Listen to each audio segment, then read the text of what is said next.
Ketika hati telah mendua, episode 18, menjaga jarak.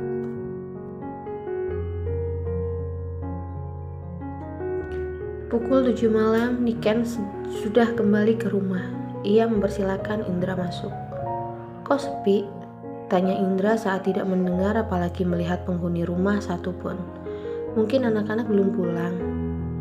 "Duduk dulu, aku minta tolong Simba untuk buatkan minum," ucap Niken, kemudian mendorong kursi rodanya ke dalam.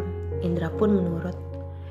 Saat Indra sedang menunggu Niken, terdengar suara mobil berhenti di depan rumah. Kemudian terdengar riuh suara anak-anak Niken. Tak lama mereka sudah terlihat di ambang pintu. Muncullah Farhan dengan menggendong Dira, Naura menggendong Tasya, dan Aira yang berjalan sendiri. Ada Om Indra." "Mama mana, Om?" "Mama sedang di dalam." "Oh, Naura masuk dulu, Om." Naura masuk, disusul oleh Aira, sedangkan Farhan berada paling belakang agak jauh dari Naura dan Aira. "Anda sudah menjadi mantan. Harusnya Anda jangan terlalu sering datang ke sini. Kasihan Niken kalau sampai dikucingkan tetangga. Saya rasa Anda sudah bosan bukan menyakiti mantan istri Anda?" Farhan menghentikan langkah mendengar kalimat menusuk yang diucapkan oleh Indra. "Apa hak Anda mengatur saya? Saya datang ke sini untuk anak-anak. Saya akan menikahi Niken. Jangan jadikan anak-anak sebagai alasan. Saya tahu masa lalu rumah tangga kalian. Saya juga tahu bagaimana keadaan Anda sekarang. Jadi jangan peralat Niken untuk memenuhi masalah finansial Anda," cerca Indra. "Maaf, jika Anda tidak menyukai kehadiran saya sama sekali tidak menjadikan anak-anak sebagai alasan. Tidak juga sedang memperalat Niken. Jika Anda ingin menikahi Niken, silakan. Tetapi Anda tidak punya hak mengatur saya untuk bertemu anak-anak. Tadinya saya simpati kepada Anda, tapi melihat sikap Anda yang seperti ini membuat pandangan saya terhadap Anda berubah. Saya permisi." Usai mengucapkan itu, Farhan melanjutkan langkah untuk bergabung bersama ketiga putrinya. Niken berada di kamar Naura saat Farhan masuk. Ia sedang menyapa Tasya karena sudah beberapa hari wanita itu tidak bertemu dengan Tasya. "Temui temanmu, Ken. Dia sudah menunggu," ucap Farhan. "Aku masih kangen sama Tasya, Mas. Kamu temenin dia dulu. Kami menunggu di sini." "Baiklah, jangan bawa Tasya pulang dulu ya." "Iya." Akhirnya Niken memutuskan untuk menemui Indra. "Maaf menunggu lama." "Habis ngapain aja kamu?" tanya Indra dengan nada tidak suka. "Habis nemuin Tasya. Lama gak ketemu dia."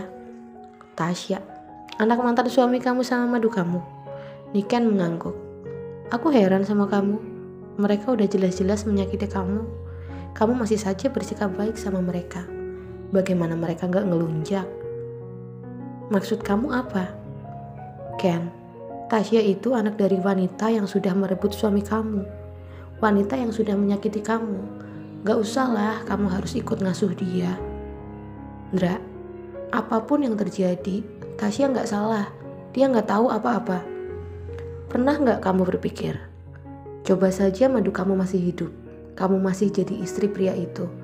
Pria itu masih punya banyak uang. Apa pria itu akan sebaik sekarang? Pria itu bersikap baik sama kamu karena dia udah gak punya apa-apa.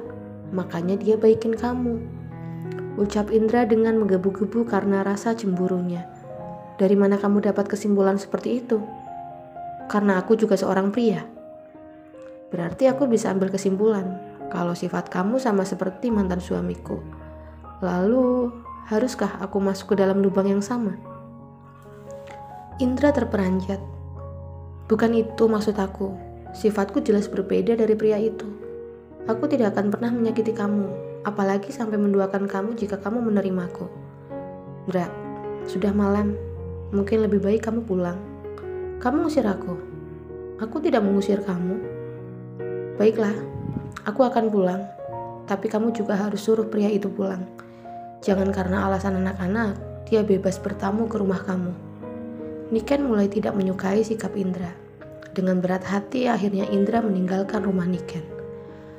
Setelah Indra pergi, Niken menemui anak-anaknya yang masih berada di kamar Naura. Mama, Tasya mau endong Mama," pinta Tasya dengan suara cadalnya. Tangannya menggapai-gapai ke arah Niken. Sayang, mama lagi sakit. Mama gak bisa gendong Tasya. Tasya sama ayah dulu ya, bujuk Farhan. Gak mau, Tasya maunya sama mama, rengek Tasya. Ya udah, sini sama mama. Tasya tambah berat kan? Gak apa-apa mas. Farhan mengangkat Tasya, geletakannya di pangkuan Niken. Tasya senang bukan main. Mereka semua asik bersenda gurau sampai lupa waktu. Jam menunjukkan pukul 11 malam. Tasya masih berada di pangkuan Niken, tetapi sudah tertidur. Namun Tasya akan menangis bila dipindahkan atau digendong Farhan. Dira dan Aira sudah tidur. Farhan yang tadi mengayun Dira hingga putranya itu memejamkan mata. Ayah nginep aja di sini ya, ucap Naura. Enggak Ra, ayah mau pulang, gak enak sama tetangga. Tapi udah malam ya, Tasya juga maunya sama mama. Farhan bingung harus bagaimana. Karena jika Tasya dipaksanya pulang, sampai di rumah pasti dia akan menangis tanpa henti sebelum bertemu kembali dengan Niken. Sebentar lagi, pasti Tasya sudah pulas tidurnya.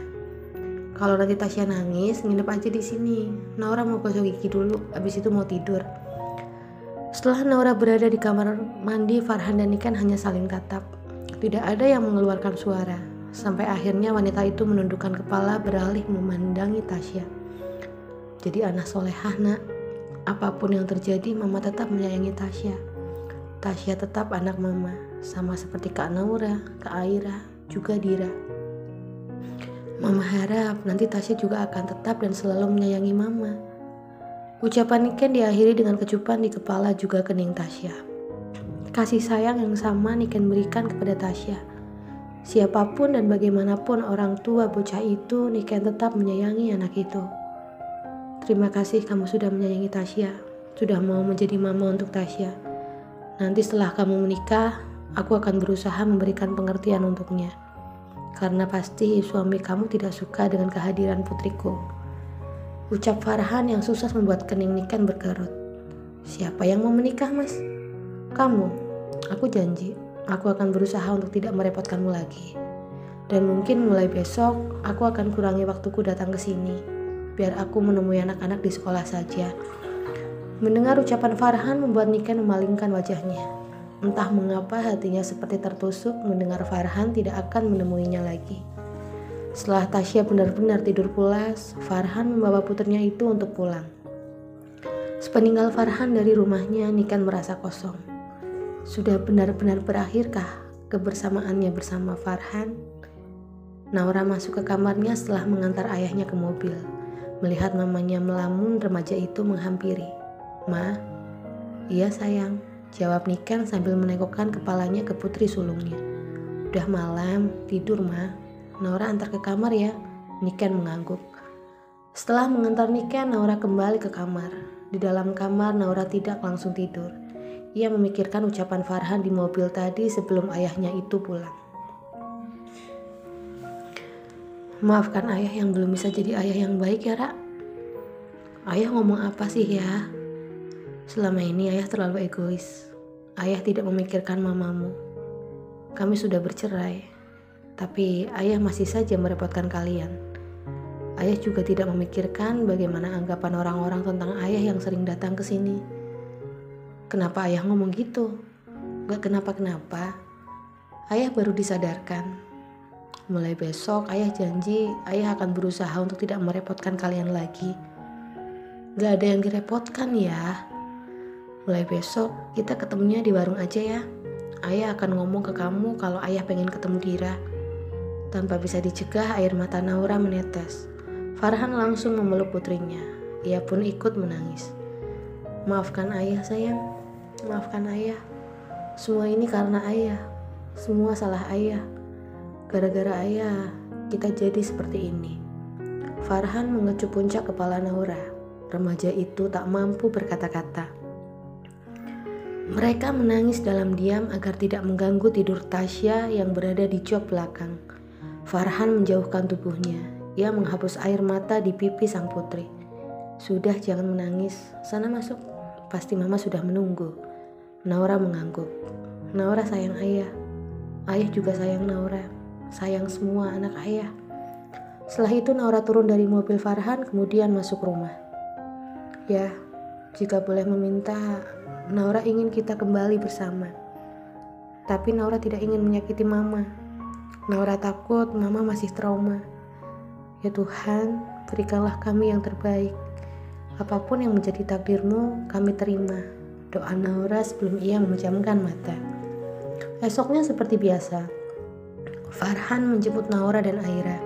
Hanya saja kali ini ia menunggu di mobil karena ingin menata hatinya, mencoba legowo dengan takdir yang tidak mengizinkannya kembali bersama Niken.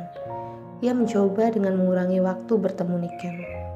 Naura dan Aira keluar. Niken mengantarnya sampai teras rumah. Saat melihat ke arah mobil Farhan, pria itu hanya tersenyum sambil menganggukkan kepala. Niken pun membalas senyum mantan suaminya itu. Naura dan Aira mencium tangan Niken, kemudian segera menghampiri mobil dan masuk agar tidak kesiangan. Mobil Farhan berlalu setelah sebelumnya ia membunyikan klakson sebagai tanda pamit kepada Niken. Wanita itu terpaku di kursi rodanya. Apa Farhan benar-benar akan menjauhinya? Atau apakah sudah ada wanita lain lagi di hati mantan suaminya itu, sehingga ia mulai menghindar? Tanpa terasa air matanya menetes. Selama ini ia menjaga hubungannya dengan Farhan dengan harapan mereka masih bisa bersama. Terdengar klise memang, tetapi bagi Niken, menjalin hubungan lagi dengan pria lain itu tidak mudah. Ia jika pria itu nantinya lebih baik dari Farhan. Jika tidak, ia bisa hidup sendiri tanpa suami. Tetapi bagaimana dengan anak-anak?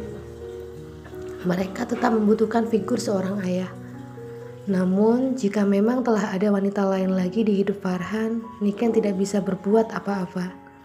Wanita itu menghapus air mata di pipinya, kemudian mendorong kursi rodanya untuk masuk ke rumah.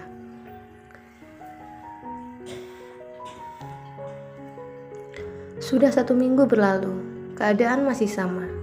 Farhan masih mengantar jemput Naura dan Aira sekolah.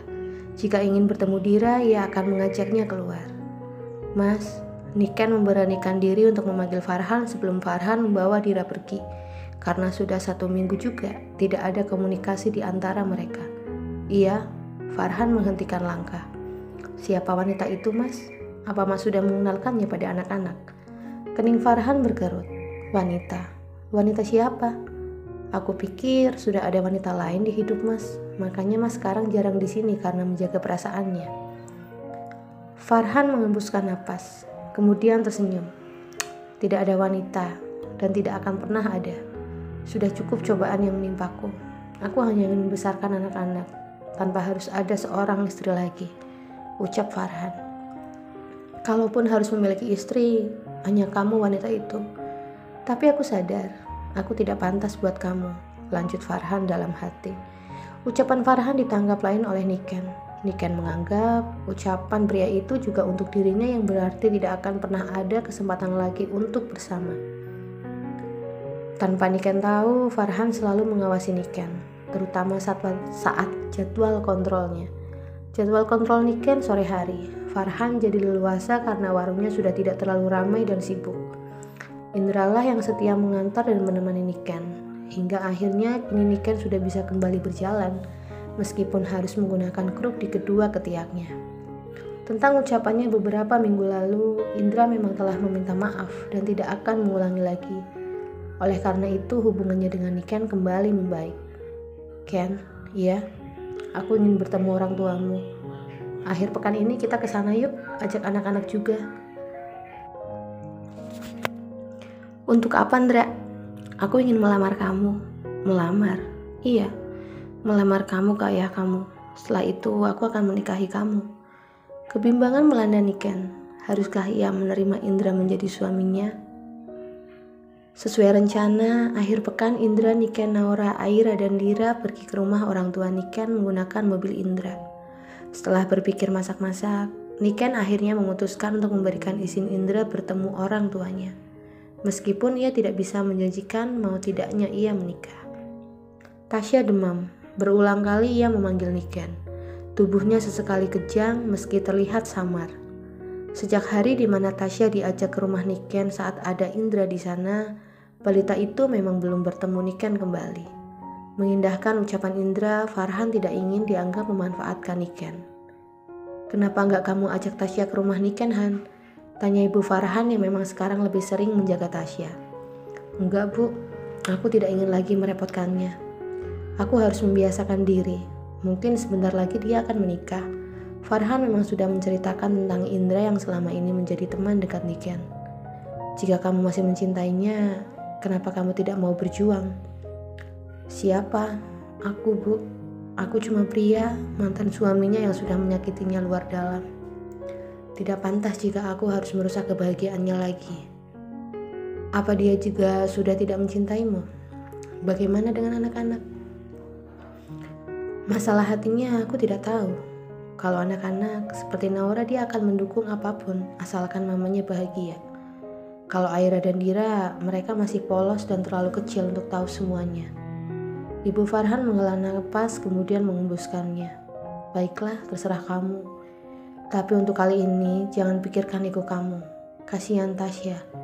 Dia memanggil Niken terus. Bawalah dia ke rumah Niken walau hanya sebentar. Farhan berpikir. Akhirnya ia putuskan untuk membawa Tasya ke rumah Niken. Ia berjanji pada dirinya sendiri, hanya sebentar ia merepotkan Niken kali ini. Sampai di depan rumah Niken, Farhan segera turun. Dibawanya Tasya dalam gendongannya. Pria itu mengetuk pintu. Pengasuh Diralah yang membukanya. Bapak? Ibu ada, Mbak. Ibu sedang ke rumah orang tuanya, Pak. Sama anak-anak? Iya, sama Pak Indra juga. Kaki Farhan terasa lemas. Ia berusaha untuk tetap kuat. Benar-benar berakhir. Ia yakin Indra menemui orang tua Niken untuk meminta izin menikahi mantan istrinya itu. Ya sudah kalau begitu, Mbak. Saya pulang dulu. Iya, Pak. Farhan kembali ke mobilnya. Di dalam mobil ia pandangi wajah Tasya yang berada dalam pangkuannya. Matanya terpejam, bibirnya pucat. Sesekali kata mama digumamkannya. Mau tidak mau air mata Farhan menetes. Maafkan ayah, Nak. Ayah sudah membuat Tasya jadi seperti ini. Maafkan ayah.